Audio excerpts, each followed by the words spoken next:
모두 14명이 다친 수인 분당선 순회역 에스컬레이터 역주행 사고가 발생한 지 열흘이 지났습니다. 기계적 결함이 사고 원인으로 지목되고 있는데 일각에선 어느새 알게 모르게 고착된 한 줄서기 문화가 오히려 기계에 무리를 주고 있다는 지적도 나옵니다. 현장 카메라 신선미 기자입니다. 지난 8일 에스컬레이터 역주행 사고로 인해 14명의 부상자가 발생한 순회역입니다. 지금은 해당 에스컬레이터와 연결된 출구가 이렇게 통제된 상태인데요. 잊을만 하면 일어나는 에스컬레이터 사고, 왜 반복되는지 현장에서 알아보겠습니다.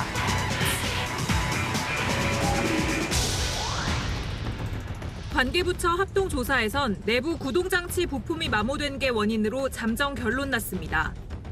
역주행을 막는 장치도 있었지만 제대로 작동하지 않았습니다. 에스컬레이터가 역주행하면 발판이 아래로 무너지며 사람들이 순식간에 뒤엉킵니다.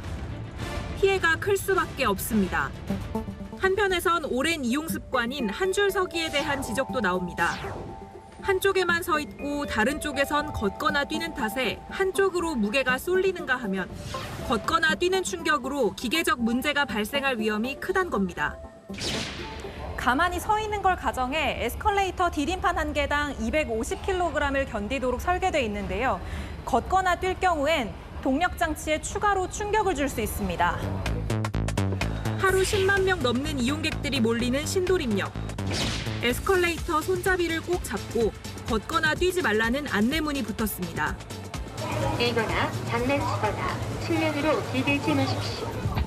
퇴근 시간이 되자 역사는 사람들로 가득하고 11m 남짓한 에스컬레이터에도 금세 40명 넘는 사람이 올라탑니다.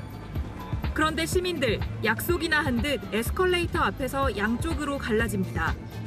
오른쪽엔 서 있고 왼쪽에선 걷거나 뛰는 겁니다.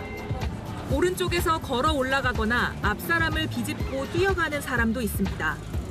손잡이를 잡는 사람은 거의 없습니다. 급하게 이동해야 될 때는 우측에는 사람들이 있어서 좌측으로 빨리 올라가는 편입니다. 사람들이 다들 그렇게 하니까 저도 따라서 하는. 이용객이 뜸한 시간도 상황은 다르지 않습니다.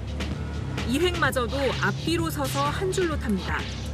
일행이신데 왜 한 줄로 이렇게 오신 거예요? 빨리 가시는 분들이 다 왼쪽으로 서서 뛰어가시고 나머지 분들 이제 오른쪽에 그냥 가만히 서서 가셔가지고 그래서 살짝 이렇게 문화가처럼 자리 잡은 거 아닌가. 실제로 가만히 서 있을 때보다 걸을 때는 3배, 뛸 때는 7배 더 충격이 가해진다는 연구 결과가 나온 바 있습니다. 하지만 오랜 습관 탓에 공중도덕처럼 되다 보니 좀처럼 계도가 되지 않는 겁니다. 지난 2007년 두 줄 서기 캠페인이 있었지만 저조한 호응에 8년 만에 폐지됐습니다.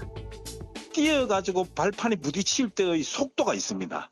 그 속도의 제곱이 곱해지면서 충격량이 가해지거든요. 가만히 서가지고 끝까지 가잖아. 그럼 충격을 안 주는 거예요. 순회역 사고 이후 서울교통공사는 서울 지하철역 모든 에스컬레이터에 역주행 방지 장치를 신속히 설치하겠다는 대책을 내놨습니다. 안전장치 못지않게 우리 스스로 안전하게 이용하려는 의식 전환도 필요해 보입니다. 현장 카메라 신선미입니다.